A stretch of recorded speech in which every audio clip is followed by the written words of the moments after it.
हरे कृष्णा कृष्णा कृष्णा हरे हरे, हरे राम राम राम हरे हरे, हरे कृष्णा कृष्णा कृष्णा हरे हरे, हरे राम राम राम हरे हरे, हरे कृष्णा कृष्णा कृष्णा हरे हरे, हरे राम राम राम हरे हरे। नंदकिशोर माता जी, आपके पास पुस्तक है भागवतम का? नहीं है ना? ले आए क्या? अच्छा ठीक है। आप क्या आपका चारों तरफ बैकग्राउंड में पूरा ग्रीन ग्रीन लग रहा है। गीता माता जी हरे कृष्णा। जो श्रीमद् भागवतम जो है आपके पास बुक, उसको अष्टम अध्याय का प्रथम श्लोक निकालिए, और जो अनुवाद है, ओनली अनुवाद, सिर्फ अनुवाद को पूरा स्पीड करके पूरा अनुवाद को पढ़ दीजिए हमारे बीच में, ताकि पूरा अध्याय में हम लोग क्या स्टडी किए थोड़ा 5-10 मिनट के अंदर हमारा स्मरण हो जाएगा। तात्पर्य भी नहीं, श्लोक भी नहीं, ओनली अनुवाद, ओनली ट्रांसलेशन।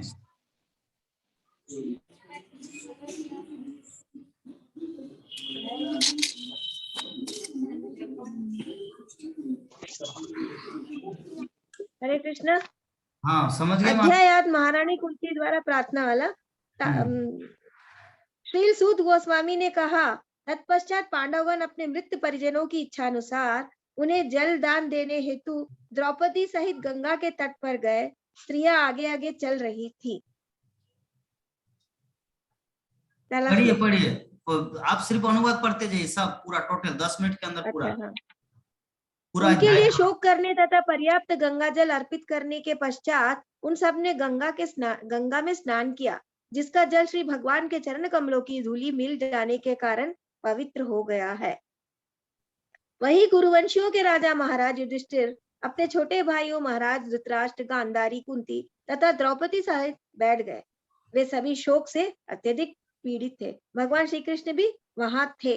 सर्वशक्तिमान के कठोर नियमों तथा जीवों का उनकी प्रतिक्रियाओं का दृष्टांत देते हुए भगवान श्री कृष्ण तथा सभी मुनियों ने समस्त स्तब्ध एवं शोककर्ता जनों को ढाढ़सा बधाया। धूर्त दुर्योधन तथा उसके दल ने छल करके अजात शत्रु युधिष्ठिर का राज्य हड़प लिया था। भगवत कृपा से वह फिर प्राप्त हो गया, और जिन दुष्ट राजाओं ने दुर्योधन का साथ दिया था, वे सब श्री भगवान द्वारा मार डाले गए। अन्य लोग भी मारे गए, क्योंकि महारानी द्रौपदी के केशों को बेदर्दी से खींचने का कारण उनकी आयु क्षीण हो चुकी थी। भगवान श्री कृष्ण ने महाराज युधिष्ठिर से 3 श्रेष्ठ अश्वमेध यज्ञ संपन्न कराए, और इस प्रकार उनकी पवित्र ख्याति ऐसे 100 यज्ञ करने वाले इंद्र की तरह सभी दिशाओं में फैल गई। फिर भगवान श्री कृष्ण ने सात्यकी तथा उद्धव के साथ प्रस्थान की तैयारी की। उन्होंने श्री व्यासदेव आदि ब्राह्मणों से पूजित होने के पश्चात पांडु पुत्रों को आमंत्रित किया। श्री माता जी, भगवान ने, आप जब पढ़ेंगे ना एक एक अनुवाद, तो उसमें 4-5, तो एक एक जो है ना अनुवाद को पढ़ने से पहले वो नंबर को बोलना है। जी जी, हम्म। अभी सातवां है श्लोक। फिर भगवान श्री कृष्ण ने सात्विकी तथा उद्धव के साथ प्रस्थान की तैयारी की। उन्होंने श्री व्यासदेव आदि ब्राह्मणों से पूजित होने के पश्चात पांडु पुत्रों को आमंत्रित किया। श्री भगवान समुचित अभिवादन किया। 8वां श्लोक। जैसे जैसे ही द्वारका जाने हेतु रथ पर सवार हुए, उन्होंने भयभीत उत्तरा को तेजी से अपनी ओर आते हुए देखा। अब 9वां श्लोक था। उत्तरा ने कहा, हे देवादिदेव, हे ब्रह्मांड के स्वामी, आप सबसे महान योगी है, कृपया मेरी रक्षा करें, क्योंकि इस दैत्यपूर्ण जगत में मुझे मृत्यु के पाश से बचाने वाले आपके अतिरिक्त अन्य कोई नहीं है। 10वां श्लोक। हे प्रभु, आप सर्वशक्तिमान हैं। एक दहकता हुआ लोहे का बाण मेरी ओर तेजी से आ रहा है। मेरे प्रभु, यदि आपकी इच्छा हो तो यह मुझे भले ही जला दे, लेकिन यह मेरे गर्भ को जलाकर गर्भपात ना करे। हे प्रभु, कृपया मेरे इतना अनुग्रह करे। 11वां श्लोक प्रभु जी। श्री सूत गोस्वामी ने कहा, उसके वचनों को धीरज के साथ सुनकर अपने भक्तों के प्रति सदैव अत्यंत वत्सल रहने वाले भगवान श्री कृष्ण तुरंत समझ गए कि द्रोणाचार्य के पुत्र अश्वत्थामा ने पांडव वंश की अंतिम वंशज को समाप्त करने के लिए ही ब्रह्मास्त्र छोड़ा है। 12वां श्लोक। हे महान विचारकों, मुनियों ने महान विचारकों में अग्रणी शौनक, उस दहकते हुए ब्रह्मास्त्र को अपनी ओर आते देखकर पांचों पांडवों ने अपने अपने पांचों हथियार संभाले। 13वां श्लोक। सर्वशक्तिमान भगवान श्री कृष्ण ने यह देखकर कि पूर्ण रूप से उनके शरणागत उनके अनन्य भक्तों पर महान संकट आने वाला है, उनकी रक्षा के लिए तुरंत ही अपना सुदर्शन चक्र उठा लिए। 14 श्लोक। परम योगेश्वर भगवान श्री कृष्ण प्रत्येक व्यक्ति के हृदय में परमात्मा के रूप में निवास करते हैं। अतः गुरुवंश की संतति की रक्षा करने हेतु उन्होंने उत्तरा के गर्भ को अपनी निजी शक्ति से आवृत कर लिया। 15वां। हे शौनक, यद्यपि अश्वत्थामा द्वारा छोड़ा गया परम ब्रह्मास्त्र अमोघ था और उसका निवारण नहीं हो सकता था, लेकिन भगवान श्री विष्णु श्री कृष्ण के तेज के समक्ष वह निष्क्रिय हो गया और व्यर्थ हो गया। 13वां श्लोक। हे ब्राह्मणों, इसे गुह्य तथा अच्युत श्री भगवान के कार्यकलापों में विशेष आश्चर्यजनक मत सोचो। वे अपनी दिव्य शक्ति से समस्त भौतिक वस्तुओं का सृजन पालन तथा संहार करते हैं, यद्यपि वे स्वयं अजन्मा है। 17। इस प्रकार ब्रह्मास्त्र के विकीर्ण से बचकर श्री भगवान की भक्त सती कुंती अपने 5 पुत्रों तथा द्रौपदी के साथ श्री कृष्ण को, जो घर के लिए प्रस्थान करने को उद्यत थे, इस प्रकार संबोधित किया।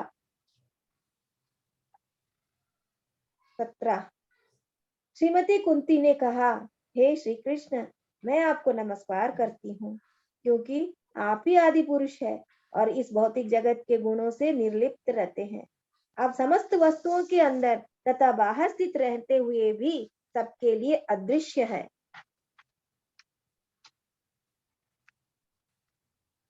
18। सीमित इंद्रिय ज्ञान से परे होने के कारण आप मोहिनी शक्ति माया के पर्दे से ढके रहने वाले शाश्वत अव्यक्त तत्व है। आप अल्पज्ञानी दर्शक के लिए ठीक उसी प्रकार अदृश्य रहते हैं जिस प्रकार अभिनेता के वेश में कलाकार पहचान में नहीं आता। 20। आप उन्नत अध्यात्मवादियों तथा आत्मा एवं पदार्थ के अंतर करने में सक्षम होने से शुद्ध बने विचारकों के हृदय में भक्ति के दिव्य विज्ञान का प्रसार करने हेतु स्वयं अवतरित होते हैं। तो फिर हम स्त्रियां आपको किस प्रकार पूर्ण रूप से जान सकती हैं। 21वां श्लोक। अतः मैं उन श्री भगवान को सादर नमस्कार करती हूँ, जो वसुदेव के पुत्र देवकी के लाडले नंद तथा वृंदावन के अन्य ग्वालों के लाल एवं गौए तथा इंद्रियों के प्राण बनकर आए हैं। 22वां श्लोक। जिनके उदर के मध्य में कमल पुष्प के सदृश नाभि है, जो सदैव कमल पुष्प की माला से शोभायमान है, जिनकी चितवन कमल पुष्प के समान शीतल है और जिनके चरणों में कमल अंकित है, ऐसे हे प्रभु मैं आपको सादर नमस्कार करती हूँ। 23वां श्लोक। हे ऋषिकेश, हे इंद्रियों के स्वामी तथा देवों के देव, आपने दीर्घ काल तक बंदिनी बनाई गई और दुष्ट राजा कंस द्वारा सताई जा रही अपनी माता देवकी को तथा अनवरत विपत्तियों से घिरे हुए मेरे पुत्रों सहित मुझको मुक्त किया है। 24वां श्लोक। हे कृष्ण, आपने हमें विषाक्त भोजन से, भीषण अग्नि से, नरभक्षियों से, दुष्ट सभा से, वनवास काल के कष्टों से तथा महारथियों द्वारा लड़े हुए युद्ध से बचाया है, और अब आपने हमें अश्वत्थामा के अस्त्र से बचा लिया है। 25वां श्लोक। मैं चाहती हूँ कि ये सभी विपत्तियां बारंबार आए, जिससे हम आपका दर्शन पुनः पुनः कर सके, क्योंकि आपके दर्शन का अर्थ यह है कि हमें बारंबार होने वाले जन्म तथा मृत्यु को नहीं देखना पड़ेगा। 26 श्लोक। हरे कृष्ण। हे प्रभु, आप सरलता से प्राप्त होने वाले हैं, लेकिन केवल भौतिक दृष्टि से अकिंचन मनुष्यों द्वारा जो सम्मानित कुल, महान ऐश्वर्य, उच्च शिक्षा तथा शारीरिक सौंदर्य के द्वारा भौतिक प्रगति के पथ पर आगे बढ़ने के प्रयास में लगा रहता है, वह आप तक एकनिष्ठ भाव से नहीं पहुंच पाता। 27वां। मैं आपको नमस्कार करती हूँ जो निर्धनों के धन है। आपको प्रकृति के भौतिक गुणों की क्रियाओं प्रतिक्रियाओं से कोई सरोकार नहीं है। आप आत्मतुष्ट है, अतएव आप परम शांत तथा अद्वैतवादियों के स्वामी कैवल्यपति है। 28वां श्लोक। हरे कृष्ण। हे भगवान, मैं आपको शाश्वत समय, परम नियंता, आदि अंत से रहित तथा सर्वव्यापी मानती हूँ। आप सब पर समान रूप से दया दिखलाते हैं। जीवों में जो पारस्परिक कला है वह सामाजिक संसर्ग के कारण है। हरे कृष्ण। 28वां। हे प्रभु, आपकी दिव्य लीलाओं को कोई समझ नहीं सकता, क्योंकि वे मानवीय प्रतीत होती है और इस कारण भ्रामक है। ना तो आपका कोई विशेष कृपा पात्र है, ना ही कोई आपका प्रिय है। यह केवल मनुष्यों की कल्पना ही है कि आप पक्षपात करते हैं। 30वां श्लोक प्रभु जी। हरे कृष्ण। हे विश्वात्मा, यह सचमुच ही आश्चर्यजनक विडंबना है कि आप निष्क्रिय रहते हुए भी कर्म करते हैं और प्राण शक्ति रूप अतः अजन्मा होकर भी जन्म लेते। आप स्वयं पशुओं, मनुष्यों, ऋषियों तथा जलचरों के मध्य अवतरित होते हैं। सचमुच ही यह विस्मयकारी बात है। 31वां श्लोक प्रभु जी। हरे कृष्ण। हे कृष्ण, जब आपने कोई शरारत की थी तब यशोदा ने जैसे कि आपको बांधने हेतु रस्सी उठाई तो आपकी व्याकुल आंखें आंसुओं से डबडबा गई, जिससे आपकी आंखों का काजल धुल गया। यद्यपि आपसे साक्षात काल भी भयभीत रहता है, फिर भी आप भयभीत हुए। यह दृश्य मुझे मोहग्रस्त करने वाला है। हरे कृष्ण। 32। कुछ कहते हैं कि अजन्मा का जन्म पुण्यात्मा राजाओं की कीर्ति का विस्तार करने हेतु हुआ है, और कुछ कहते हैं कि उन्होंने अपने सबसे प्रिय भक्त में से एक राजा यदु को प्रसन्न करने हेतु जन्म लिया है। आप उनके कुल में उसी प्रकार प्रकट हुए हैं जिस प्रकार मलय पर्वत में चंदन होता है। तो ये जो कल आप प्रश्न किए थे मायापुर प्रश्न टीवी किए में, थे। अजन्मा का जन्म पुण्यात्मा राजा, तो ये क्या प्रश्न क्या था एक्चुअली? प्रश्न हम समझ नहीं पाए, यद्यपि लक्ष्मी आंसर हाँ, दिए। क्या प्रश्न था इसमें? इसमें कुंती माँ का ही तो ये था कि अजन्मा होकर भी, म्हणजे कृष्ण अजन्मा होकर भी पुण्यात्मा ओ, राजाओं की कीर्ति के लिए, राजाओं अच्छा, की कीर्ति के लिए वो अपना विस्तार करते हैं। वो ठीक ठीक, ओके, नेक्स्ट। 32। अब 33। वासुदेव तथा देवकी दोनों ने आपके लिए प्रार्थना की थी, अतः आप उनके पुत्र रूप में जन्मे हैं। निस्संदेह आप अजन्मा है, फिर भी आप देवताओं का कल्याण करने तथा उनकी ईर्ष्या करने वाले असुरों को मारने हेतु जन्म लेते हैं। 34 श्लोक। हरे कृष्ण। दूसरे कहते हैं कि जब यह संसार भार से बोझिल समुद्री नाव की तरह अत्यधिक पीड़ित हो उठता है तथा आपके पुत्र ब्रह्मा ने प्रार्थना की, तो आप कष्ट का शमन करने हेतु अवतरित हुए हैं। हरे कृष्ण। 35 श्लोक। तथा कुछ कहते हैं कि आप श्रवण, स्मरण, पूजन आदि रूपी भक्ति को पुनः जागृत करने हेतु प्रकट हुए हैं, जिससे भौतिक कष्टों को भोगने वाले बद्ध जीव इसका लाभ उठाकर मुक्ति प्राप्त कर सके। हरे कृष्ण। 36वां श्लोक प्रभु जी।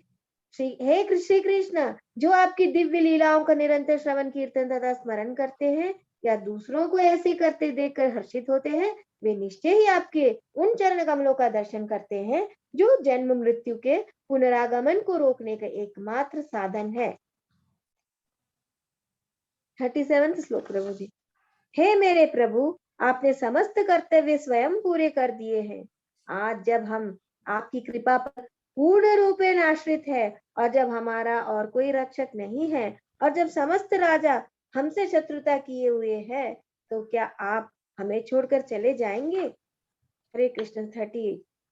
जिस प्रकार आत्मा के अदृश्य होते ही शरीर का नाम तथा यश समाप्त हो जाता है, उसी प्रकार यदि आप हमारे ऊपर कृपा दृष्टि नहीं करेंगे तो पांडवों तथा यदुओं सहित हमारा यश तथा हमारी गतिविधियां तुरंत ही नष्ट हो जाएगी। 39 श्लोक प्रभु जी। हे गदाधर श्री कृष्ण, इस समय हमारे राज्य में आपके चरण चिन्हों की छाप पड़ी हुई है और इसके कारण यह सुंदर लगता है, लेकिन आपके चले जाने पर यह ऐसा नहीं रह जाएगा। 40th श्लोक। ये सभी नगर तथा ग्राम सब प्रकार से समृद्ध हो रहे हैं, क्योंकि जड़ी बूटियां तथा अन्नों की प्रचुरता है, वृक्ष फलों से लदे हैं, नदियां बह रही है, पर्वत खनिजों से तथा समुद्र संपदा से भरे पड़े हैं, और यह सब उन पर आपकी कृपा दृष्टि पड़ने से ही हुआ है। हरे कृष्ण। 41 श्लोक प्रभु जी। अतः हे ब्रह्मांड के स्वामी, हे ब्रह्मांड के आत्मा, हे विश्वरूप, कृपा करके मेरे स्वजनों पांडवों तथा वृष्णियों के प्रति मेरे स्नेह के बंधन को काट डाले। हरे कृष्ण। 42 श्लोक। हे मधुपति, जिस प्रकार गंगा नदी बिना किसी व्यवधान से सदैव समुद्र की ओर बहती है, उसी तरह मेरा आकर्षण अन्य किसी ओर ना भटकर आपकी ओर निरंतर बना रहे। 46 श्लोक प्रभु जी। हे कृष्ण, हे अर्जुन के सखा, हे वृष्णिकुल के प्रमुख, आप उन समस्त राजनीतिक दलों से विध्वंसक है जो इस धरा पर उपद्रव फैलाने वाले हैं। आपका शौर्य कभी क्षीण नहीं होता। आप दिव्य दाम के स्वामी हैं और आप गायों, ब्राह्मणों तथा भक्तों के कष्टों को दूर करने हेतु अवतरित होते हैं। आप समस्त योग शक्तियों के स्वामी हैं। आप समस्त ब्रह्मांड के गुरु हैं। आप सर्वशक्तिमान श्री भगवान हैं। मैं आपको सादर प्रणाम करती हूँ। हरे कृष्ण। 44th श्लोक प्रभु जी। श्री सूत गोस्वामी ने कहा, इस प्रकार से भगवान अपने महिमा गान के लिए चुने हुए शब्दों में कुंती देवी द्वारा की गई प्रार्थना सुनकर मंद मंद मुस्काए। यह मुस्कान उनकी योग शक्ति के समान ही मोहक थी। हरे कृष्ण। 45th श्लोक प्रभु जी। इस प्रकार श्रीमती कुंती देवी की प्रार्थनाएं स्वीकार करने के पश्चात श्री भगवान ने हस्तिनापुर के राजमहल में प्रवेश करके अन्य स्त्रियों को अपने प्रस्थान की सूचना दी, लेकिन उन्हें प्रस्थान करते देखकर राजा युधिष्ठिर ने उन्हें रोक लिया और अत्यंत प्रेम पूर्वक उनसे याचना की। हरे कृष्ण। 46th श्लोक प्रभु जी। अत्यधिक शोक में डूबे हुए राजा युधिष्ठिर व्यासदेव आदि मुनियों तथा अद्भुत कर्म करने वाले साक्षात भगवान श्री कृष्ण के उपदेशों से तथा समस्त ऐतिहासिक साक्ष्य से सांत्वना नहीं पा सके। 47th श्लोक प्रभु जी। धर्मपुत्र राजा युधिष्ठिर अपने मित्रों की मृत्यु से अभिभूत थे और सामान्य भौतिकवादी मनुष्य की तरह शोक संतप्त थे। हे मुनियों, इस प्रकार स्नेह से मोहग्रस्त होकर वे बोले। 48 श्लोक प्रभु जी। राजा युधिष्ठिर ने कहा, हाय, मैं सबसे पापी मनुष्य हूँ, जरा मेरे हृदय को तो देखो, तो जो अज्ञान से भरा है। ये शरीर जो अनंत परोपकार के लिए होता है, उसने अनेक अक्षोहिणी सेनाओं का वध करा दिया है। 49वां श्लोक सर प्रभु जी। मैंने एक बालकों, ब्राह्मणों, शुभ चिंतकों, मित्रों, बुजुर्गों, गुरुओं तथा भाइयों का वध किया है। भले ही मैं लाखों वर्षों तक जीवित रहूं, लेकिन मैं इन सारे पापों के कारण मिलने वाले नरक से कभी भी छुटकारा नहीं पा सकूंगा। 50वां श्लोक। जो राजा अपनी प्रजा के पालन लगा रहकर धर्म के लिए वध करता है, उसे कोई पाप नहीं लगता, लेकिन यह आदेश मेरे ऊपर लागू नहीं होता। 51 श्लोक। मैंने स्त्रियों के अनेक बंधुओं का वध किया है और इस प्रकार मैंने इस सीमा तक शत्रुता मोल ली है कि भौतिक कल्याण कार्य द्वारा इसे मिटा पाना संभव नहीं है। 52 श्लोक। जिस प्रकार गंदे पानी को कीचड़ में डालकर छना नहीं जा सकता, अथवा जैसे मदिरा से मलिन हुए पात्र को मदिरा से स्वच्छ नहीं किया जा सकता, उसी प्रकार नरसंहार का प्रायश्चित पशुओं की बलि देकर नहीं किया जा सकता। हरे हरे कृष्ण। कृष्णा। जय ग्रंथराज श्रीमद् भागवतम की। तो इस प्रकार हम लोग श्रीमद् भागवतम प्रथम स्कंद अष्टम अध्याय को संपूर्ण किया। तो अगर इसमें किसी भक्त के हृदय में कुछ डाउट, कुछ कंफ्यूजन, कुछ प्रश्न, कुछ जिज्ञासा हो तो पूछ सकते हैं। हमारे पास 13 मिनट समय है। हरे कृष्णा।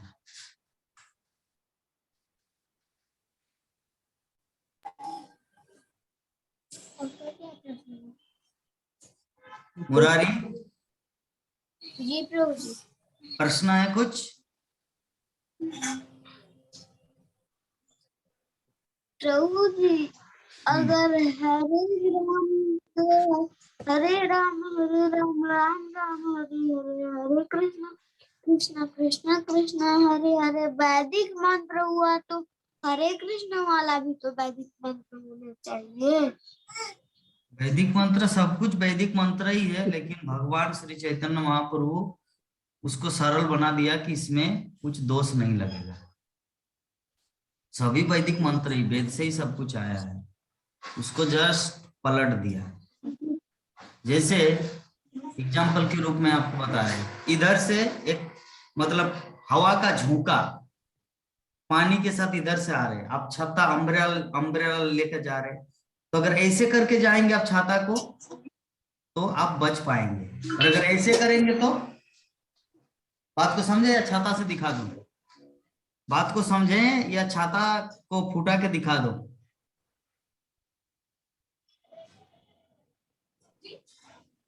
बात समझ रहा है? बात को समझ पा रहे? छाता है, छाता छाता दिखा रहे।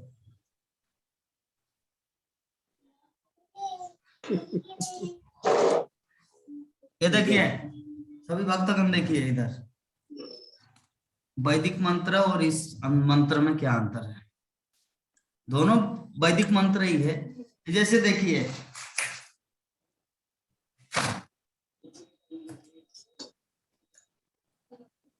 ये छाता है, ठीक है, अगर हवा का झोंका इधर से आएंगे तो इसको कुछ नहीं कर पाएगा, हम आराम से बच जाएंगे, ठीक है, आराम से हम बच जाएंगे पानी से। लेकिन अगर छाता अगर ऐसे रहे तो हवा का झोंका इसको पूरी तरह से उड़ा देंगे। समझ रहे मुरारी, समझ पा रहे? हवा अगर इधर से आए तो इसको पूरा एकदम लोहा लगकर सबको एकदम उड़ा देंगे, लेकिन ऐसे रहेगा तो, ऐसे रहेगा तो नहीं कर पाएगा। अंडरस्टैंड? समझ गए?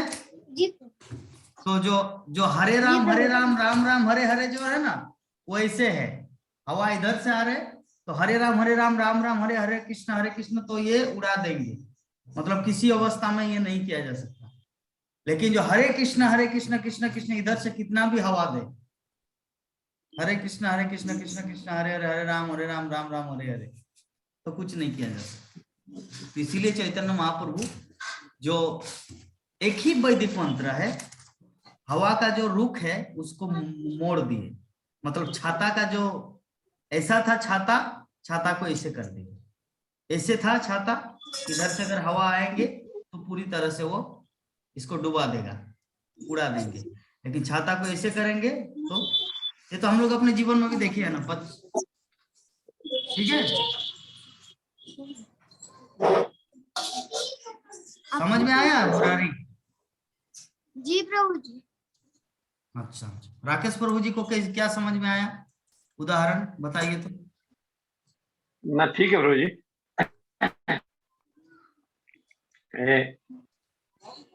वही आप जो बोले अंतिम में, हम तो ये बोलते हैं कि पहले रामावतार हुआ है, जब कृष्णा अवतार हुआ था उस समय हरे रामा भी मंत्र जो है चलता था। जब कलयुग में चैतन्य महाप्रभु किए तो द्वापर त्रेता के बाद कलयुग में जो है ये महामंत्र हुआ। जिस तरह से भगवान कृष्ण ने कह दिया अपने शब्द में कि परिवर्तन ही संसार का नियम है, तो वो मंत्र भी जो है परिवर्तित हुआ है इस कलयुग में। उस समय हरे राम करते थे लोग, अभी के समय में कलयुग में हरे कृष्ण ही करना है। ये महामंत्र जो है। ये जो और आपसे महामंत्र, रिक्वेस्ट है प्रभु जी की। हाँ जी, बताइए बताइए। जब भी ये क्वेश्चन आंसर का कोई प्रोग्राम चलता है प्रभु जी, तो पहले प्रोग्राम बता देंगे, तो बहुत लोग इच्छुक लोग हैं जो इससे जुड़ के अपना क्वेश्चन और सम्मान अपने शंका का समाधान निराकरण करना चाहते हैं। तो ये तो तो इस आप टाइप अभी का आराम प्रोग्राम से बहुत अच्छा नहीं।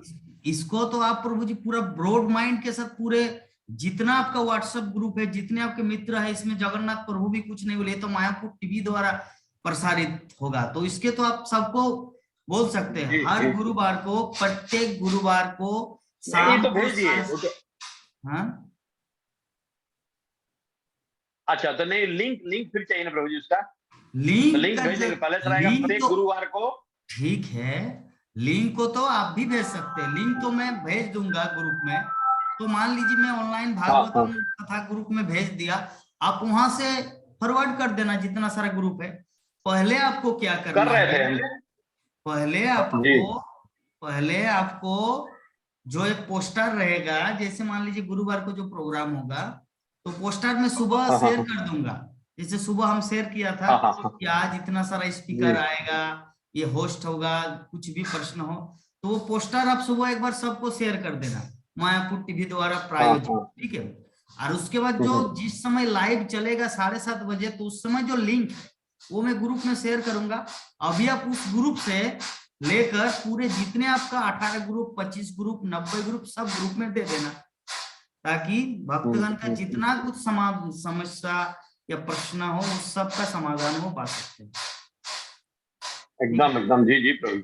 कल तो यही हम भी चाहते जी। इतना प्रश्न आया था, देश विदेश से प्रश्न आया था, हाँ, नाइजीरिया हाँ, से हाँ, प्रश्न आया था, विभिन्न जगह से। ये तो कल शुरुआत हुआ, कल तो कहीं पर अनाउंस भी नहीं किया गया था, अगले बार तो अनाउंस हाँ, किया हाँ, जाएगा, प्रश्न का तो ढेर लग जाएगा। हाँ, जी जी। और विश्वनाथ प्रभु जी वही हमारे लिए बोले कि हमारे जितने सारे भक्तगण है, सबका क्वेश्चन आप रिजर्व बैंक में रखना है। जब हाँ, आउटकमिंग हाँ, का हाँ, प्रश्न, जब मतलब दूसरे लोगों का प्रश्न आएगा बाहर से, तो उन प्रश्नों का उत्तर पहले आप जवाब देंगे।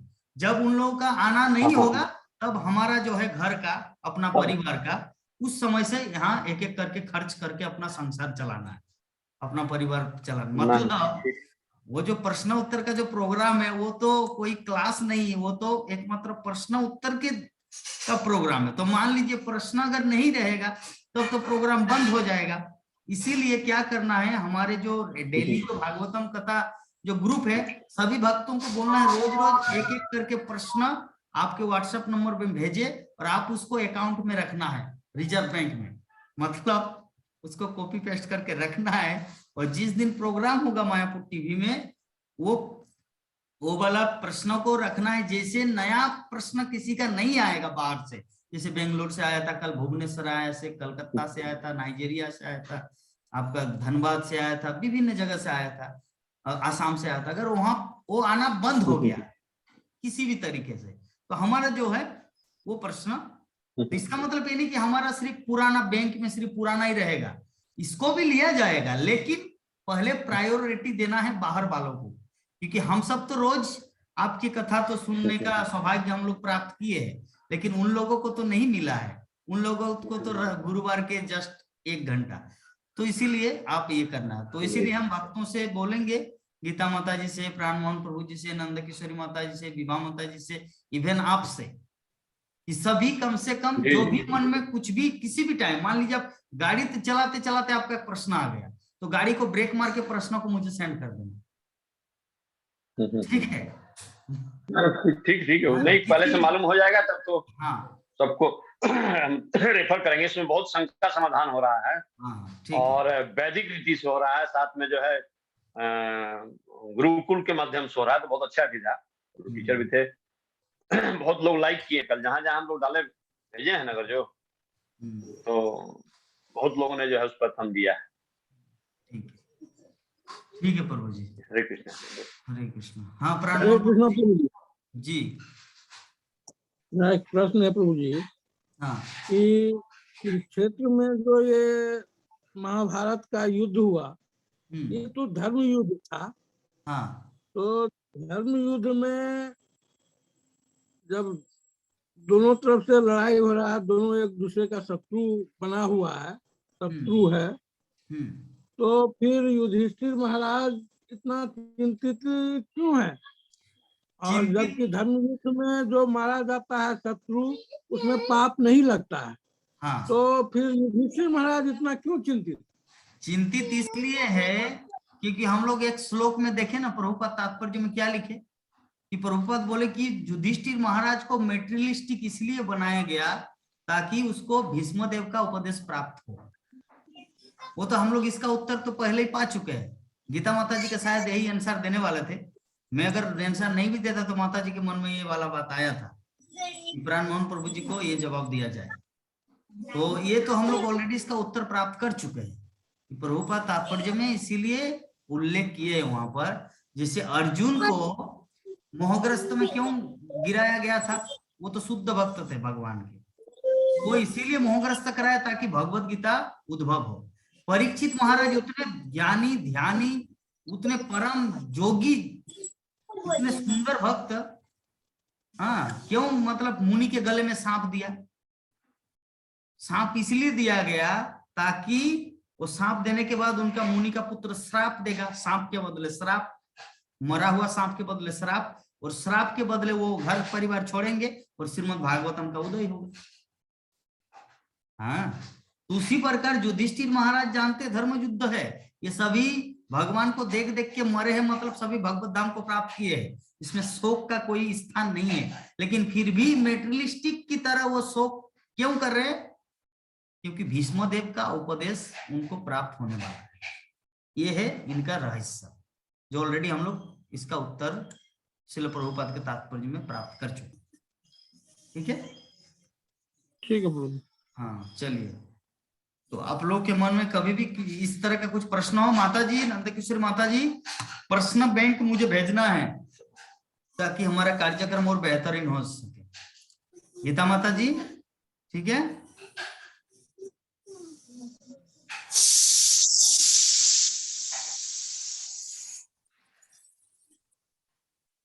तो चलिए हम लोग वांछा कल्पतरु करेंगे। आज की कथा को हम लोग यहीं पर समापन करते हैं। कल हम लोग कृष्ण प्रभु जी। हाँ बोलिए प्रभु जी, एक मेरा प्रश्न है हाँ। कि भीष्म पितामह कौरवों और ये पांडव दोनों तो उनका पौत्र ही थे, लेकिन भीष्म पितामह कौरवों के तरफ से युद्ध करने के लिए क्यों ये मतलब ये हुए थे, क्योंकि तैयार हुए?